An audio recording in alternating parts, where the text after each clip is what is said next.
దండోర నాయకులు తీసుకున్న నిర్ణయాలు 30 సంవత్సరాల పాటు మాదిగ సమాజాన్ని అధికారానికి దూరం చేశాయని తెలంగాణ మాదిగ సంఘాల మహాకూటమి పోకల కిరణ్ అన్నారు. అధికారం లేకపోతే మాదిగ సమాజానికి భవిష్యత్తు ఉండదని అన్నారు. తెలంగాణ మాదిగ సంఘాల మహాకూటమి నల్గొండ జిల్లా కమిటీ ఆధ్వర్యంలో నిర్వహించిన నల్గొండ జిల్లా సమీక్షా సమావేశానికి ఆయన ముఖ్య అతిథిగా హాజరై మాట్లాడారు. ఎస్సీల వర్గీకరణపై సుప్రీంకోర్టు ఇచ్చిన తీర్పును స్వాగతించారు. విద్య, ఉద్యోగ రంగాలతో పాటు చట్టసభలు, రాజకీయ రంగాలలో మాదిగలకు సరైన ప్రాతినిధ్యం దక్కడం లేదని అన్నారు. అధికారంలో భాగస్వాములు కావాల్సిన తరుణంలో రాజ్యాధికారమే ప్రధాన లక్ష్యంగా అక్టోబర్ 27న మాదిగల దండోరా దండయాత్ర నిర్వహిస్తున్నామని తెలిపారు. మందకృష్ణ మాదిగ తీసుకున్న నిర్ణయాల వల్ల మాదిగల జీవితం 100 ఏళ్లు వెనక్కిపోయిందని అన్నారు. మాదిగల పట్ల వివక్షత చూపించిన బీఆర్ఎస్, బీజేపీలకు వ్యతిరేకంగా మాదిగ సంఘాల మహాకూటమి పనిచేసిందని, మాదిగలకు వ్యతిరేకంగా రేవంత్ రెడ్డి ప్రభుత్వం నిర్ణయాలు తీసుకుంటే బీజేపీ, బీఆర్ఎస్లకు పట్టిన గతే కాంగ్రెస్ పార్టీకి పట్టిస్తామని అన్నారు.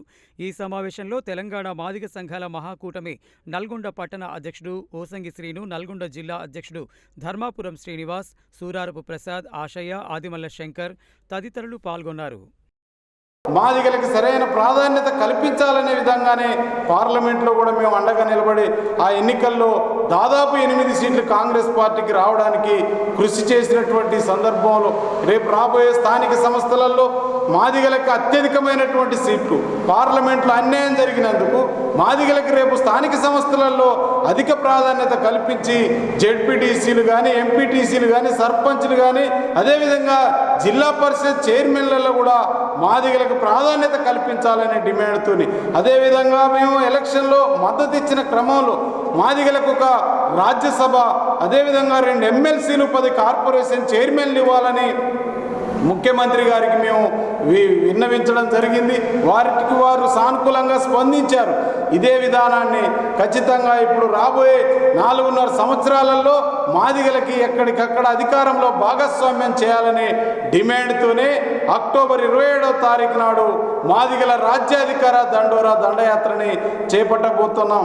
అదేవిధంగా ఉద్యోగంలో ఆయన తన మాదిగ జాతికి ఎంతో సేవ చేసినటువంటి ఆశన్న కానీ, మన శంకరన్న కానీ, అదేవిధంగా ఇక్కడ ఉన్న మన రాంప్రసాద్ అన్న వచ్చిన నా మాదిగ జాతి బిడ్డలందరూ కూడా భవిష్యత్తులో మాదిగలకు రాజ్యాధికారమే లక్ష్యంగా, మాదిగ జాతి రాజ్యాధికారం మా జన్మ హక్కు అనే విధంగా త్యాగాలు చేయడానికి ప్రతి ఒక్కరు మానసికంగా సిద్ధమై వచ్చినందుకు ఈ సందర్భంగా ప్రతి ఒక్కరికి గుర్తు చేస్తూ